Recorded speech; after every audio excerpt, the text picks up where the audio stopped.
Hello friends, good morning. நாம் இன்றைக்கி அரிசி பேக்கை க்ரோ பேக்காக யூஸ் பண்ணி போட்ட விதையெல்லாம் முளைச்சிச்சான்னு பார்க்கலாம்.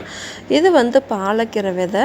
பாலக்கீரை விதை 2 பேக்கில் போட்டே சூப்பராக முளைச்சிருக்கு. இங்கே பாருங்கள், இப்போ தான் ரெண்டு இலையாக வர ஆரம்பிச்சிருக்குது. அடுத்து நாம் வெண்டைக்காய் போட்டோம். வெண்டி விதை அதுவும் 2 பேக்கில் போட்டேன்.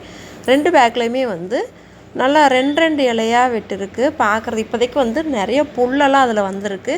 இப்போ புல்லெல்லாம் பறிக்கக்கூடாதுன்னு சொல்லிட்டு இன்னும் கொஞ்சம் செடி பெருசானதுக்கப்புறம் தான் இந்த புல்லெல்லாம் பறிக்க முடியும். இதுவும் சூப்பராக வந்திருக்கு பாருங்கள்.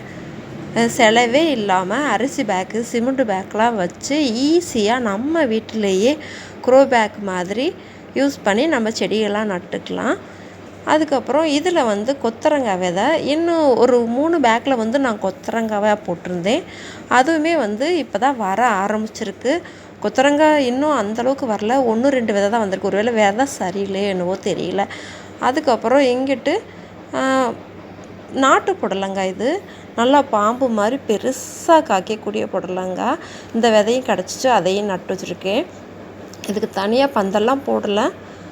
இதுவும் கொத்தரங்காய் விதை தான். இங்கே பாருங்கள், சூப்பராக முளைச்சிருக்கு.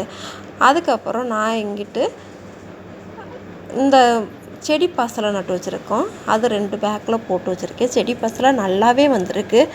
இது நல்லா கடைஞ்சி பருப்பு போட்டு கடைஞ்சி சாப்பிட்டா சூப்பராக இருக்கும். அதுக்கப்புறம் இங்கிட்டு நான் புளிச்சக்கீரை விதை அறுவடைக்கு தயாராக நிற்கிது. இது ஒரு நாளைக்கு எடுத்து நாம் நல்லா கடைஞ்சி சாப்பிட்டுக்கலாம். அப்புறம் ஒரு கீரை விதையும் போட்டிருக்கேன். நல்லா வந்திருக்கு. தேங்க்யூ. பிடிச்சா லைக் பண்ணுங்கள்.